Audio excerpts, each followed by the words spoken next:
هنا بوريكم قراية العداد، وعايزة أشكر كان في 2 واقفين على إنهم يعملوا العداد فين. ده عملوا عند بير السلم أو دخلة الشقة، لأن الشقة عليها أو زي ما انتوا شايفين قدامها شباك منور، فالشباك كده كده هيدي نور، وكان رأيه صواب. في واحد بقى كان عايز يعملها في الأوضة اللي جوه أو أوضة النوم، والحقيقة الحمد لله اللي زميله شرع عليه ان هو يعمل العداد بره، لان اوضه النوم كانت هتبقى مجروحه بالنسبه لي. واوضه النوم دي بتتعمل الجيران عاملينها ان هم ملهمش شباك عند عند البسطه او مدخل البيت بتاعهم ضيق. ساعدتني جدا لان الصلاة ادت نور. ساعدتني جدا كمان اني اقرا انا العداد براحتي، ان محدش كمان، او لو في مثلا محصل او حد عايز يقرا العداد ما يدخلش البيت ويجرحه او الشقة مثلا بخصوصياتها. ودي كانت حلوة جدا. وانا طبعا ما اعرفش يلي اسمك او اسم امك، يعني ربنا يبارك فيك، اللي هو كان جاي عشان يهد ويعمل المواسير دي، ربنا يبارك لك. عايزة اقول يا جماعة حاجة، ان ممكن يكونوا نفس الشخص، او قصدي نفس المكان، في 2 موظفين او 2 صنايعية، واحد يعمل لك حاجة يعني بضمير بتقوى تفضل تدعي له العمر، واحد يعمل لك المصلحة بتاعتك او الماسورة او اي حاجة بقى يصلحها كروتة ويعك، تفضل تدعي عليه طول العمر، وتضطر ان انت ممكن تروح لصنايعي واتنين وتلاتة عشان تصلح القرف اللي عمله. ده بيلخص ان كلنا محطات، يعني كل واحد محطة في حياة التاني. تعالوا بقى نشوفوا فلوج كده سريع عملته. انا بدأت يعني بشجع نفسي، انا قاعدة تعبانة، قلت هنا بوريكم حمامة السلام دي كانت لها رمز عندي حلو قوي، ان انا بستبشر بيها الهدوء والاستقرار بتاع ايام زمان، ودي موجودة في الدواليب بتاعت امهاتنا وابهاتنا وجدودنا بتوع ايام زمان. تعالوا بقى نشوفوا. عايزة قبل ما اتكلم اقول ان التشققات دي ايوه بسبب عوامل التعرية، بسبب ان البيت عايز عمرة، ولكن وجود التشققات دي بتدل على وجود السحر ووجود طاقة سلبية في المكان. لا إله إلا أنت سبحانك إني كنت من الظالمين. دلوقتي أنا قررت إن شاء الله أغير الفرش اللي هو بتاع البلاط.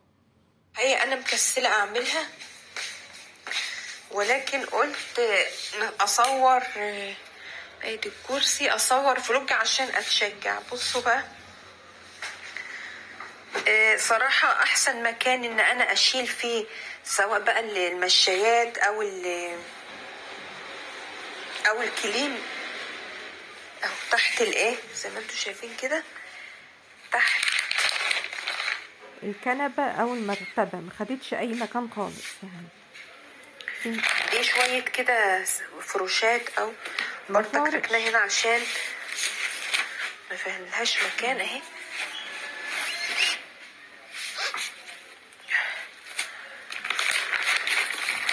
هنبتدي بقى نعين ان احنا الكلمة او الكليم اهو، اللي هو الكلمات بتاعت ايام زمان دي، عشان نفرش. لسه هنسيق طبعا، مش هعرف اعينها دلوقتي، عشان كده بقولكم الفلوجات بتبقى صعبة عليا، بعوز حد يمسك لي الحاجة. تمام. عايزة برضك اوريكم الشقة هنا ادي قبل الفرش، عشان تشوفوا الفرق بين قبل الفرش وبعد الفرش. تمام. هنسيق دلوقتي ونجيب المقشة برضو.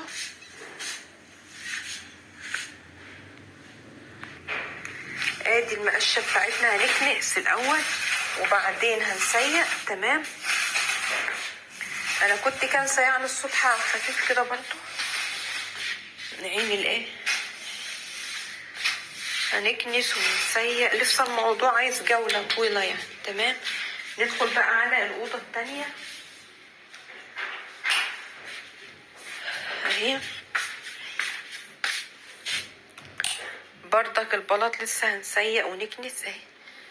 جولة كده سريعة. هنا كراكيب الواي فاي.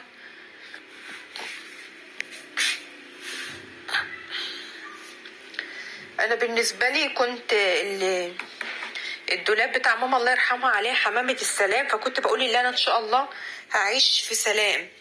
لكن دي اكتر اوضه طبعا الازيت فيها اوضه النوم، لانها الشقه كلها او البيت كله، ولكن دي على اساس ان هي يعني منبت السحر. تمام. بقى جوله